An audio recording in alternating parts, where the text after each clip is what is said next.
अपराधियों के लिए मैसेज क्या है, अपराधियों के लिए? अपराधी के लिए मैं खुद ही एक मैसेज हूँ भाई, वो तो समझ गए, अब हम आ गए यहाँ पे तो कोई दिक्कत नहीं है। सर एक लास्ट सवाल सर, हाँ। यूथ है आपका आइकॉन मानता है, हाँ। क्या कहेंगे ये जो स्मैक है से दूर रहने के लिए क्या मैसेज देंगे, एक मैसेज देना चाहते नहीं, ये जो है ड्रग्स का जो शुरुआत होती है ये डायरेक्टली अभी तो स्मैक के ऊपर जो है स्मैक्स ले रहे हैं। स्मैक जो है हीरोइन का एक सबसे लोएस्ट क्वालिटी का ये होता है, जो पेपर वगैरह आता है उससे कंजम्पशन होता है। तो हर ड्रग की एक शुरुआत जो होती है वो स्मोकिंग से होती है, मैंने देखा है। तो आप इसको शुरुआती मत कीजिए, यानी आप शुरू में आप सिगरेट पीते हैं, उसके बाद सिगरेट के बाद वीड मीन्स गांजा शुरू कर देते हो वो सिगरेट के माध्यम से। गांजे के बाद आप चले जाते हो स्मैक पे। स्मैक में जाने के बाद होता है कि आपके ये साइकोलॉजिकली इम्पैक्ट करता है ड्रग्स। आपका माइंड आपके कंट्रोल में नहीं रहता है, आपको लत लग जाती है, आपको चाहिए रहता है ड्रग्स। उसके लिए क्या करना है, तो छीनते ही करना होता है, क्राइम करना है। तो इसलिए सबसे पहले मैं यही कहूँगा कि आप इनिशियल स्टेज पे मत जाइए, यानी स्मोकिंग और ये जो पहला स्टेज है उस पर मत जाइए। और अभिभावक का मैं फिर से बता रहा हूँ, समाज का और अभिभावक का बहुत बड़ा दायित्व है इसमें, क्योंकि ये इट्स टू वे प्रोसेस। हम तो रिस्पॉन्सिबल एजेंसीज तो हमारा काम करेंगे।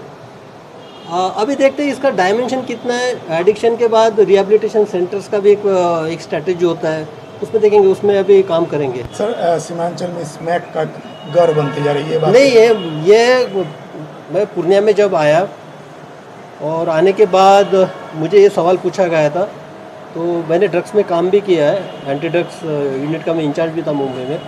तो वहाँ तो स्पेशली सिंथेटिक ड्रग का ज़्यादा ये था, तो सिंथेटिक मैंने एमडी था, मेफेड्रॉन वगैरह था वहाँ पे।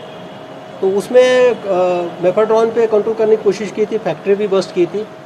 तो मुझे ये डर है यहाँ पे कि अगर सिंथेटिक ड्रग यहाँ पे आ गया तो उसको हम किस तरह से उस चैलेंज को फेस करेंगे, क्योंकि it's a very dangerous sign अगर सिंथेटिक ड्रग यहाँ इंट्रोड्यूस होता है तो। और बात यह है कि आप ये सवाल पूछ रही है नहीं, जैसे मैंने सरकारी मोबाइल यहाँ पे पूर्णिया का हाथ में लिया, मोस्टली जो समस्याओं के मैसेजेस हैं, या तो सोशल मीडिया में जो एक पोस्ट डाला था उसके बाद भी जो मेरे कमेंट आ रहे हो, जो मैसेजेस आ रहे हैं, वो स्पेशली एक समस्या को इंगित कर रहे हैं, वो कि स्मैक की समस्या, यहाँ पे ड्रग्स की समस्या, युवाओं जो इस ड्रग्स की इसमें जा रहे हैं।